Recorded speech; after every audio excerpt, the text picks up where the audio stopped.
isang ginintuang ilusyon. Ganito may hahalintulad ang isang paniniwalang totoo nga ang Taliano Golds. Bago tayo magpatuloy mga ka-flyers, nagpapasalamat ako sa patuloy ninyong pagsubaybay sa ating mga kwento.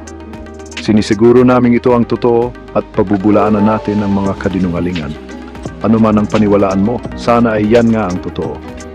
Layunin ng ating video sa ngayon na bigyan ka ng karagdagang kaalaman o kaya naman maaari mong pagnilayan. Magpatuloy tayo, pagbubunyag sa mito ng gintong Taliano.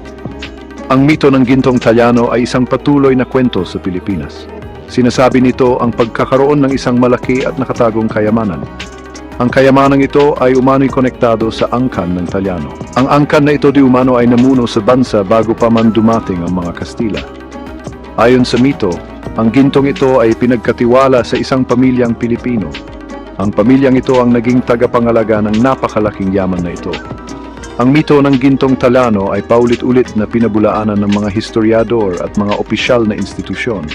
Sa kabila ng kawalan ng katotohanan, patuloy pa rin itong kumakalat. Madalas itong ginagamit na dahilan sa hindi may paliwanag na kayamanan ng ilang mga individual. Nagsisilbi rin itong maling pag-asa para sa ibang mga Pilipino. Naniniwala sila na ang pagkakatuklas sa kayamanang ito ay magdadala ng kasaganaan sa bansa. Ngunit, ang katotohanan ay malayong-malayo sa inaakala. Ang gintong Taliano ay katang-isip lamang. Ito ay isang kwentong hinabi mula sa haka-haka, sabi-sabi at pagnanais para sa isang mas romantikong kasaysayan. Ang mitong ito ay walang lugar sa totoong pag-unawa sa nakaraan o kasalukuyan ng Pilipinas. Mahalagang paghiwalayin ang katotohanan sa katang-isip. Dapat tayong umasa sa mga mapagkakatiwalaang mapagkukunan at impormasyon na base sa ebidensya.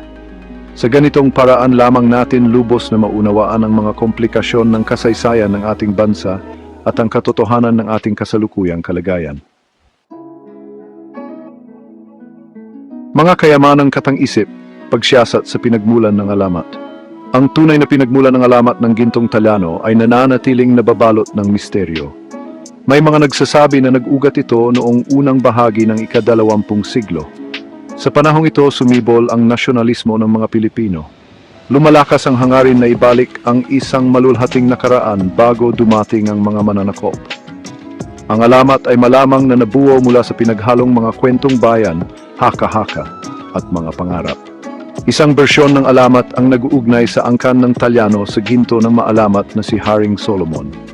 Ang koneksyon na ito ay mahina. Walang makasaysayang ebidensya na sumusuporta sa ganitong pahayag. Ang isa pang bersyon ay nagsasabi na ang pamilyang Taliano, bilang mga pinuno ng isang kaharian bago dumating ang mga Kastila, ay nakapag-ipon ng napakaraming yaman. Ang yamang ito di umano ay kinabibilangan ng ginto at mga mahahalagang bato. Muli, ang salaysay na ito ay kulang sa makasaysayang batayan. Ang kakulangan ng konkretong ebidensya ay hindi nakapagpatigil sa paglaganap ng alamat. Ang salaysay ng gintong Taliano ay naipasa sa bawat henerasyon.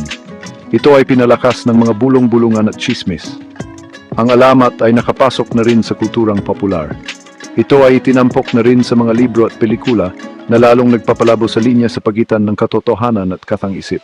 Ang pagtitibay ng alamat na ito ay nagpapakita ng pagkaakit ng tao sa mga nakatagong kayamanan. Binibigyang diin din nito ang kahalagahan ng critical na pag-iisip at ang pangangailangang suriin ang mga salaysay, lalo na ang mga tila napakakamangha-mangha para maging totoo. Mga tagapangalaga ng ginto ng bansa ang papel ng BSP. Ang Bangko Sentral ng Pilipinas o BSP ay may mahalagang papel sa pangangasiwa ng mga reserbang ginto ng bansa. Ang BSP ang sentral na bangko ng Pilipinas. Ito ang may panagutan sa pagtiyak ng katatagan ng sistema ng pananalapi. Ang BSP ang may hawak ng mga reserbang ginto ng bansa. Pinamamahalaan nito ang mga reserbang ito upang matiyak ang katatagan ng ekonomiya. Ang pangangasiwa ng BSP sa mga reserbang ginto ay isang karaniwang gawain ng mga sentral na bangko sa buong mundo. Ang mga reserbang ito ay nagsisilbing proteksyon. Sinusuportahan nito ang piso ng Pilipinas at nagbibigay ng katatagan sa panahon ng kawalan ng katiyakan sa ekonomiya.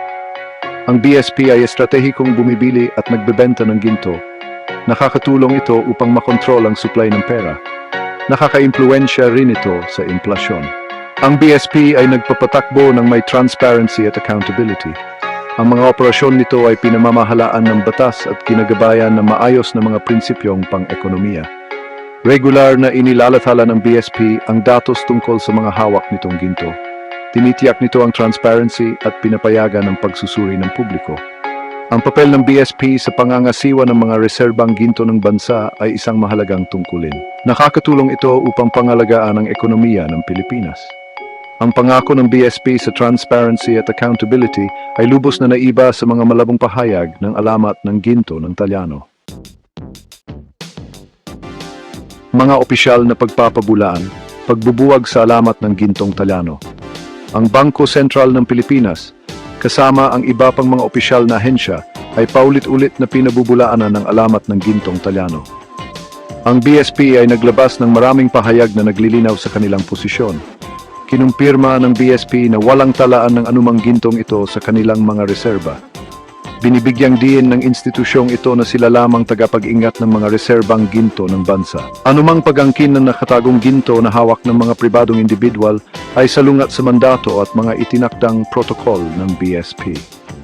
Itinatakwil din ng Presidential Communications Office ang salaysay ng gintong Talyano bilang isang katang-isip lamang. Binigyang din ng mga ahensya ng gobyerno ang kahalagahan ng pagtitiwala sa mga mapagkatiwalaang mapagkukunan ng impormasyon. Hinihimok nila ang publiko na maging maingat sa maling impormasyon at disinformation, lalo na ang mga kumakalat online. Ang mga katang-isip na ito ay madaling makalinlang sa publiko at lumikha ng hindi kinakailangang kalituhan. Sa kabila ng mga opisyal na pagpapabulaan, ang alamat ay nagpapatuloy, madalas na lumalabas sa iba't ibang anyo at sa pamamagitan ng iba't ibang mga channel. Ipinapakita nito ang mga hamon sa paglaban sa maling impormasyon, lalo na kapag ito ay malalim na nakaugat sa kulturang popular at pinapatindi ng mga personal na paniniwala at mithiin. Mahalagang ulit-ulitin na ang alamat ng gintong Talyano ay lubusan ng pinabubulanan ng mga mapagkakatiwalaang institusyon. Ang BSP bilang opisyal na tagapag-ingat ng mga reserbang ginto ng bansa ay tahasang itinanggi ang pagkakaroon ng anumang nakatagong kayamanan. Bahagi 5, mga naligaw na naghahanap ng yaman, mga maling akala at insidente. Ang alamat ng gintong Talyano ay nagdulot ng ilang mga pagkataon ng maling akala at maling gawain ng publiko. Sa ilang mga kaso, ang mga individual na kumbinsido sa katotohanan ng alamat ay nagtangkang angkinin ang dapat na kayamanan.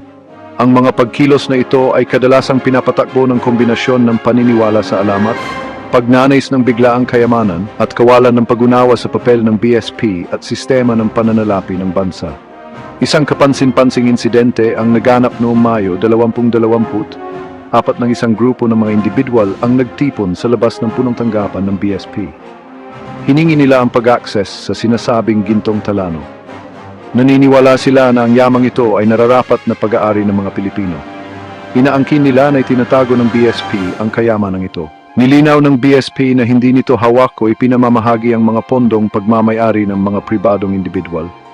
Ang tungkulin ng BSP ay pamahalaan ang patakaran sa pananalapi ng bansa at siguraduhin ang katatagan ng sistema ng pananalapi. Itinampok ng insidente ang mga panganib ng maling impormasyon at ang pangangailangan para sa higit na kaalaman sa pananalapi sa publiko. Ang alamat ng gintong Talyano, tulad ng maraming iba pang mga teorya ng pagsasabuatan, ay nananamantala sa mga pag-asa at pagkabalisa ng mga tao. Nag-aalok ito ng simpleng paliwanag para sa mga komplikadong issue at nangangako ng madaling solusyon sa mga problema sa pananalapi. Gayunpaman, ang mga pangakong ito ay tinayo sa pundasyon ng mga kasinungalingan at panlilinlang. Bahagi 6, pakinabang sa politika, pagsasamantala sa alamat para sa kapangyarihan. Ang alamat ng gintong Talyano ay hindi lamang nagpasiklab ng mga maling akala sa publiko, kundi paulit-ulit din itong ginamit para sa pansariling pakinabang sa politika. Ginagamit ng ilang mga politiko at naghahangad na lider ang alamat na ito para isulong ang kanilang mga agenda. Madalas nilang ginagamit ang kwento ng gintong Talyano para atakihin ang kanilang mga kalaban, manggako ng mga imposibleng bagay, o ipakita ang kanilang sarili bilang mga tagapagtanggol ng bayan. Ang mga taong ito ay madalas na nagsasabing alam nila kung nasaan ang kayamanan o may paraan sila para makuha ito. Sinasamantala nila ang pagnanais ng publiko para sa kayamanan at kasaganaan at nangangakong ipapamahagi ang sinasabing yaman kapag sila ay nahalal. Ang mga pangakong ito ay pawang mga salita lamang na ginawa para makakuha ng boto at manipulahin ang opinyon ng publiko.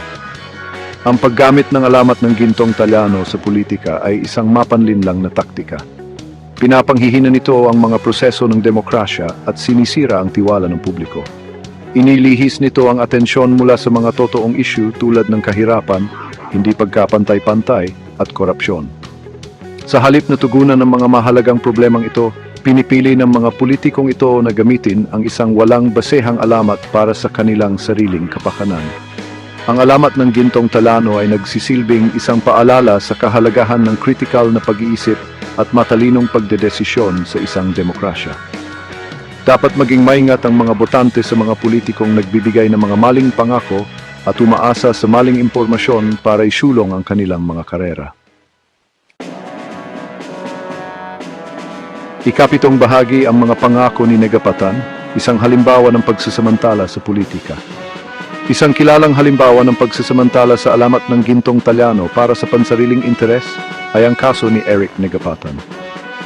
Si Negapatan, isang kandidato sa pagkasenador na ilang beses nang tumatakbo, ay paulit-ulit na ginamit ang alamat na ito sa kanyang karera sa politika. Gumawa siya ng mga kakaibang pahayag tungkol sa sinasabing halaga ng kayamanan at nangakong ipapamahagi ito sa mga Pilipino. Noong eleksyon ng pagkasenador taong 2024, nangako si Negapatan na babawiin niya ang sinasabing 800 kwadrilyon na piso na yaman ng pamilya Marcos, na ayon sa kanya ay konektado sa gintong Talyano. Ginamit niya ang pahayag na ito bilang pundasyon ng kanyang kampanya at nangakong gagamitin ang mababawing yaman para tulungan ang mga mahihirap at paunlarin ang bansa. Ang mga pahayag ni Negapatan ay kinutya ng marami dahil walang basehan at sadyang kakaiba. May kasaysayan na siya ng paggawa ng mga ganitong pahayag, kaya naman nakilala siya bilang isang kandidato na mahilig manggulo. Ang paulit-ulit niyang paggamit sa alamat ng gintong Talyano ay nagpapakita kung gaano kadaling magamit ang maling impormasyon para sa pansariling interes sa politika. Ang kaso ni Negapatan ay nagbibigay din sa kahalagahan ng media literacy at critical na pag-iisip. Dapat matukoy ng mga botante ang katotohanan mula sa kasinungalingan at kilalailan sinasamantala ng mga politiko ang kanilang mga pangarap at pag-aalala para sa pansariling pakinabang. Ikawalong bahagi, ang pangakit ng maling pag-asa, kahirapan at ang pagkahumaling sa alamat. Ang alamat ng gintong Talyano, tulad ng ibang mga teorya ng sabuatan at alamat, ay mas kumakapit lalo na sa panahon ng kahirapan. Kapag ang mga tao ay nahihirapan sa pera, mas madali silang maakit sa mga kwentong nag-aalok ng kaunting pag-asa o pangako ng madaling yaman. Ang alamat ng gintong Talyano, kasama ang pangako nitong napakalaking nakatagong yaman, ay nagbibigay ng kaakit-akit na pagtakas mula sa realidad ng kahirapan at hindi pagkapantay-pantay. Sa panahon ng kawalan ng katiyakan sa ekonomiya, tulad noong taong 2024 na tumaas ang inflation, ang paniniwala sa alamat ng gintong Talyano at iba pang katulad na kwento ay may posibilidad na tumaas. Ang mga taong desperado para sa pagbabago sa kanilang buhay ay maaring kumapit sa mga alamat na ito bilang isang mapagkukunan ng pag-asa. Maari nilang kumbinsihin ang kanilang mga sarili na ang pagkakatuklas ng nakatagong kayamanan na ito ang lulutas sa lahat ng kanilang problema. Ang muling paglitaw ng mga ganitong alamat sa panahon ng kahirapan ay patunay sa kapangyarihan ng pag-asa at desperasyon. Ipinapakita rin nito ang pangangailangan para sa mas malaking oportunidad sa ekonomiya at mga lambat ng kaligtasan sa lipunan upang maiwasan ang mga tao na mabiktima ng mga ganitong maling pangako. Ang pang-akit ng alamat ng gintong Talyano ay nagbibigay diin sa kahalagahan ng pagtugon sa mga ugat ng kahirapan at hindi pagkakapantay-pantay. Ang pagbibigay sa mga tao ng mga tunay na oportunidad para sa pag-unlad ng ekonomiya at isang pakiramdam ng seguridad ay mahalaga sa paglaban sa pagkalat ng maling impormasyon at maling pag-asa. Bahagi siyam, konklusyon, paghihiwalay ng katotohanan sa pantasya. Ang alamat ng gintong Talyano, kahit paulit-ulit na pinabubulaanan ng mga mapagkakatiwalaang institusyon at ebidensyang pangkasaysayan ay patuloy pa ring pinaniniwalaan sa Pilipinas. Ang pagtitibay nito ay nagpapakita ng kapangyarihan ng pagkukuwento, ang pagkahumaling sa mga nakatagong kayamanan, at ang likas na hilig ng tao na maghanap ng mga madaling solusyon sa mga komplikadong problema. Gayunpaman, mahalaga na ibatay natin ang ating mga sarili sa katotohanan at paghiwalayin ang totoo sa hindi. Ang alamat ay gimit at minanipula para sa pansariling pakinabang. Kadalasan ng mga taong nais samantalahin ang desperasyon ng publiko para sa kanilang sariling interes sa politika. Responsibilidad natin bilang mga mamayan na maging mapanuri sa impormasyong ating kinukuha, lalo na sa panahon ngayon ng maling impormasyon at disinformation. Dapat tayong umasa sa mga mapagkatiwalang mapagkukunan, kumonsulta sa mga eksperto, at gamitin ang kritikal na pag-iisip. Sa halip na habulin ang mga ilusyon na kayamanan, dapat tayong tumuon sa pagbuo ng mas magandang kinabukasan sa pamamagitan ng pagsusumikap, inobasyon, at pangako sa katarungang panlipunan. Iwanan natin ang alamat ng gintong Talyano kung saan ito nararapat sa mundo ng katang-isip. Sa halip, tumuon tayo sa pagbuo ng isang bansang nakabay sa katotohanan, hustisya, at tunay na pag-unlad para sa lahat. Muli salamat ka Flyers kung nakasubscribe ka na. Tuloy-tuloy lang tayo. Muli ito ang The Flyers Tea Trending News Stories. Hanggang sa muli, God bless us all.